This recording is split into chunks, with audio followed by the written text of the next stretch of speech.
Bakunzi ba Manu Rwanda TV, bakunzi b'ijambo ry'Imana, nongeye kubasuhuza. Yesu ashimwe cyane.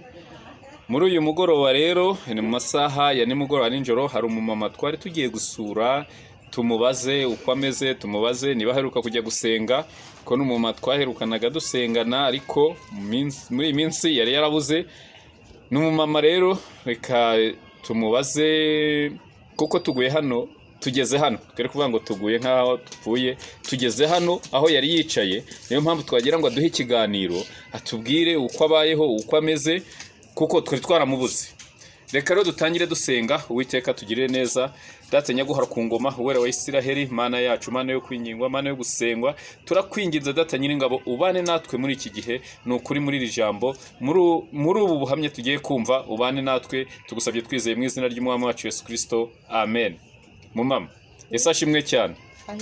Ndagufatishije rero, nubwo nsanze hano wicaye tugahita tutangira ikiganiro, rwose ndagufatishije. Wari warabuze, wari waraburiye nyine kubera kuba ndi mu mujyi wa Kigali ndi kurera abana njyenyine, nawe urabyumva nyine, ngomba ndimo kubahigira kugira ngo babeho.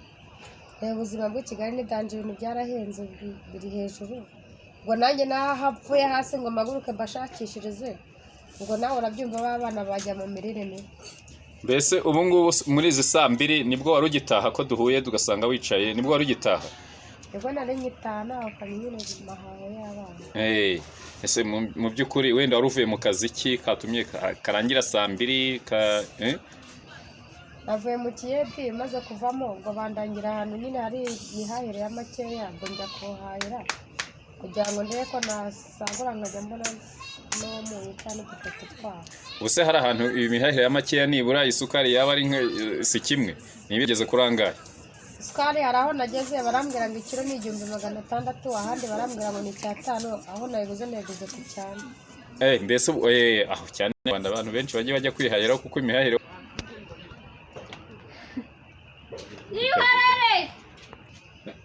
tubwire iyi mihahire ahantu bari isukari cyane abantu bajya kwihahira rwose.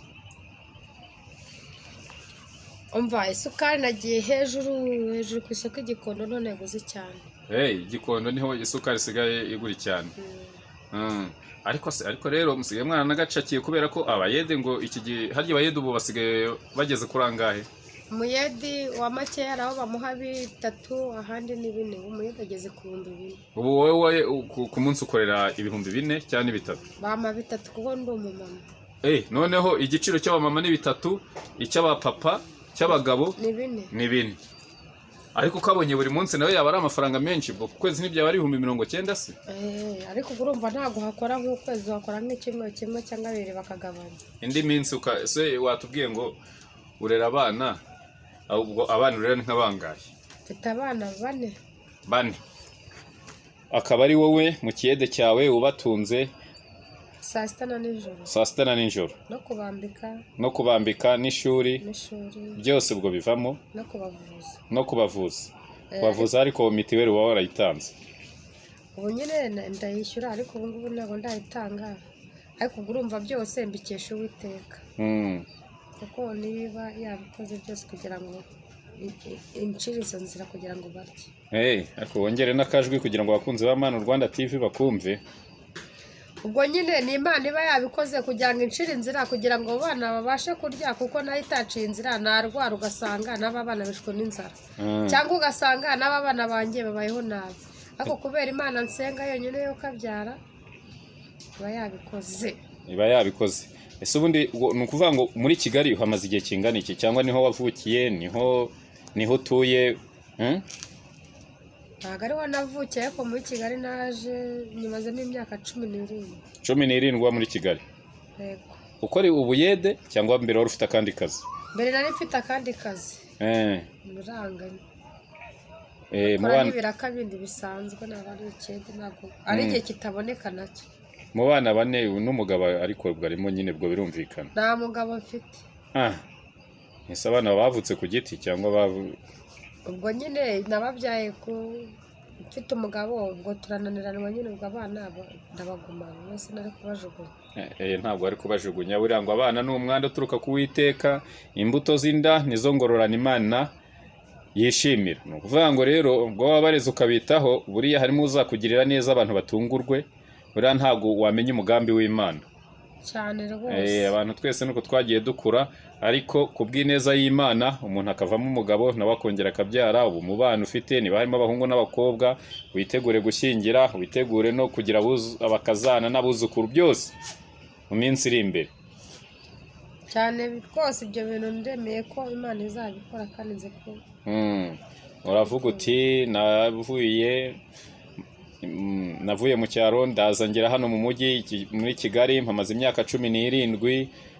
Ubwira iki abamama baba badafite nyine abafasha babo batari kumwe, ugasanga abamama bamwe bagiye mu ngeso mbi, abandi bagiye mu ngeso mbese zitari nziza, wabagira iyihe nama? inama nabagira mbere y'ibyo byose, urabanza ugatuza, wamara gutuza ukigira nk'umwana ukiri mutoya, ubundi ukabwira Imana ati Mana ni wowe wampaye aba bana kandi wabampaye ubizi neza ko bagomba kubaho.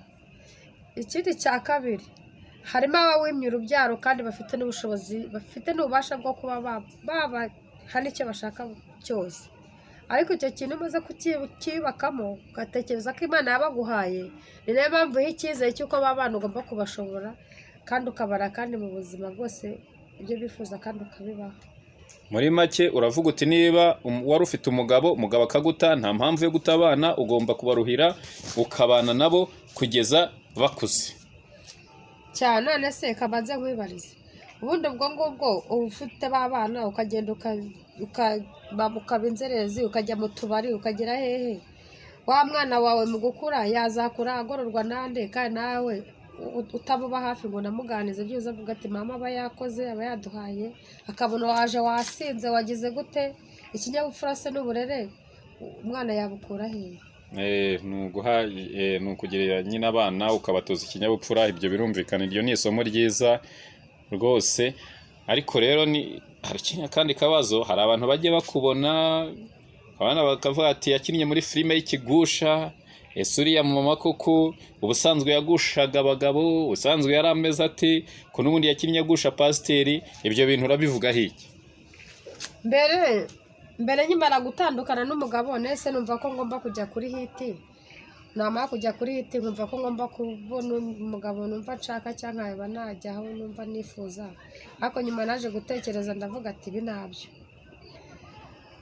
nk'inzoga ngera gute, ubwo ndangije inzoga Imana intezi irankubitira inkubitira mu kabari, ngitangira gusoma ku icupa, ndangiye kuruka imbere y'akabari, imbere y'abasirimu twicaranye, baranjyana mu rugo kandi iyo nzoga ntaranayinywa, ntangiye kuruka, sinamenye uburyo nageze mu rugo, barambwira ati twaragutere tugira gute, ndavuga ni reka ntabwo nabyemera, ati nise ko nayo nasinze nayo nananywe byageze gute, bitananya natekereza ati bana n'Imana ashatse kumbwira ati cara hasi urera abana, ibyo urimo ubivemo. Ni ukuri Imana ndagushima yuko wankuye muri izo nzoga ukankuramo ku kabari, nagushaga abagabo nkambara neza nkagira gute, nubwo ndavuga tekana ice nirera abana ntuze, ubundi njye mbona icyo bambara, mbona icyo mbagaburira, mbona icyo banywa, nuko. Ariko ubu ahantu naboneye Imana nkayibona igenda nkayibona ivuga, nawe nasengeye muri Shiro Church. Ntago ari Shiro Church, bayita Shiro Prayer Mountain Church. Shiro Prayer Mountain Church. Umushumba waryo uramuzi? Ndamuzi, ni umupasiteri bita Olive, mama ndamukunda cyane. Uramukunda cyane, uravuga uti Shiro ndayikunda, umupasiteri wawe ndawukunda, nibyo gukunda abakozi b'Imana rwose, Uwiteka ajya guha umugisha. Uravuga uti ngewe narabagushije, inzoga narazinyweye, Imana inkubitira mu kabari. Se muri make yagukubise urushyi, yagukubise inkoni, Imana yagukubise iki? Nge mbona ari nk'urushyi. Byagenze gute muri make? Natangiye kwicara bayipfunduye, umuseriveri ayimpfunduriye nsomyeho rimwe, nzamuranye n'ibirutsi nduka imbere y'ameza ndakuzuza, nuko nanjye ubwanjye isoni, sinzi uburyo nahavuye, sinzi iki, kumva ni nk'urushyi. Buriya rero Imana iyo igukuye ahantu nka hariya, iba ifite icyo guteganyiriza cyiza kiri imbere, ntiwihebe, ibyiza biri imbere.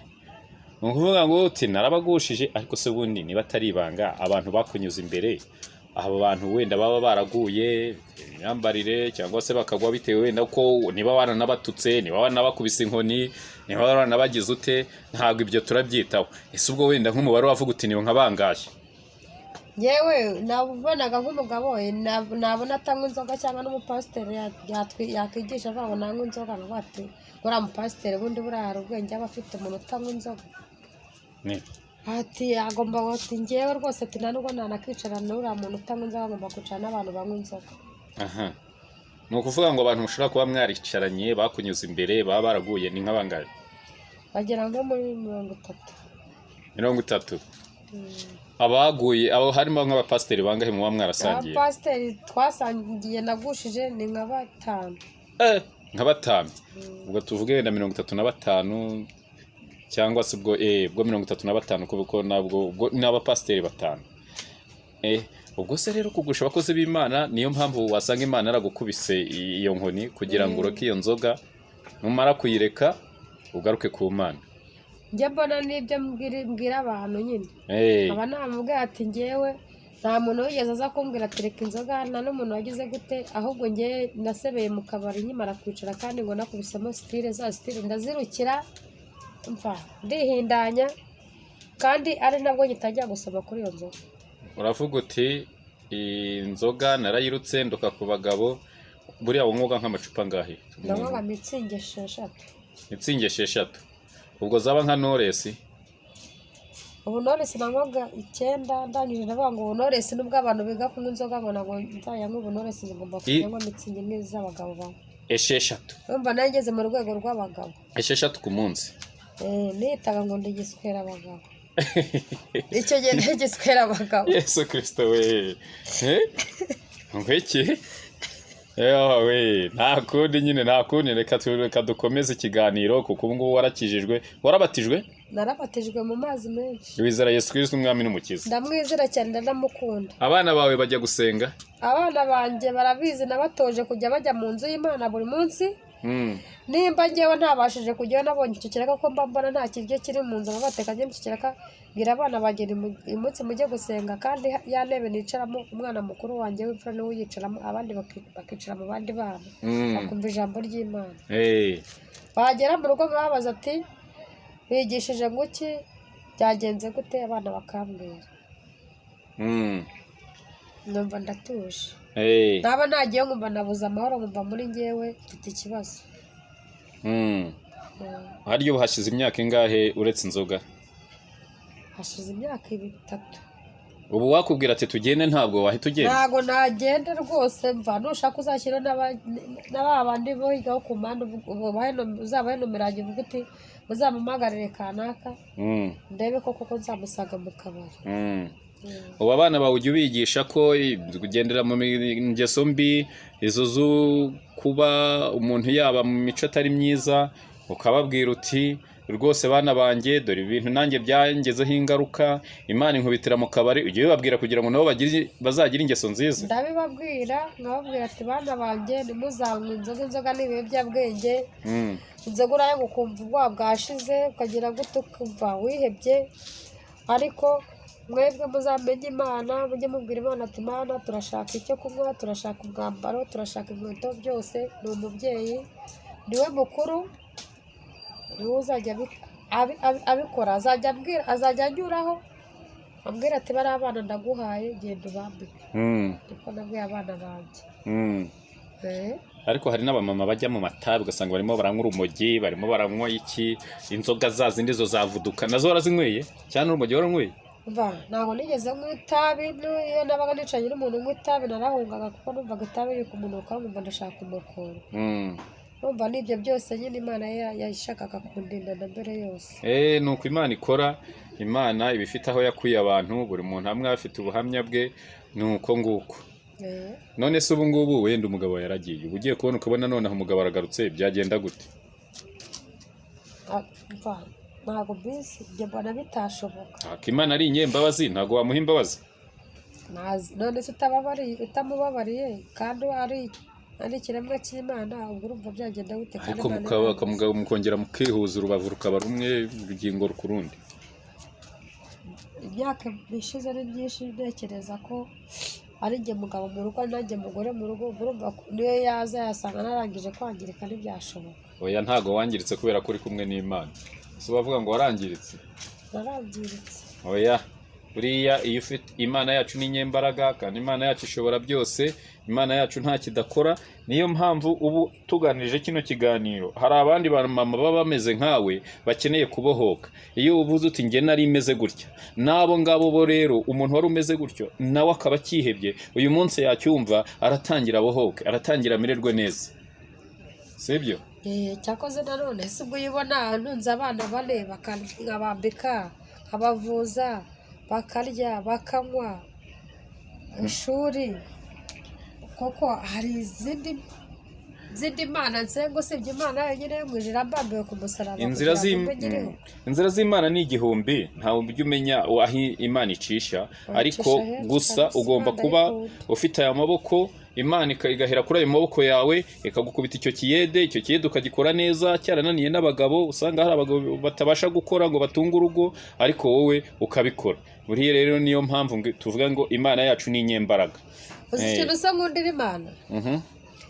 Naho njye nkoze ikiraka cyo gufura kandi bakoreshaga n'abandi, babandi barabahagarika bakaba ari ngewe buri gihe bahamagara bakambwira ati uzufura akagiye bamuraho na 3 cyangwa 4 bamamaga kuri telefone, ubwo nanjye nkareba wa wundi amafaranga neza unyishyura neza, undi nkamuha gahunda gutyo nkabapanga. Urumva niyo Mana iba yabikoze, ntabwo ari ngewe uba ukora neza kuruta abandi, ni wa mugisha Imana iba yavuze ati mwana wanjye uyu mwana akeneye inkweto, yakeneye kwambara, yakeneye gutya, reka nanjye ngucishije inzira mu bantu bafite amafaranga kugira ngo ubakorere bayaguhe.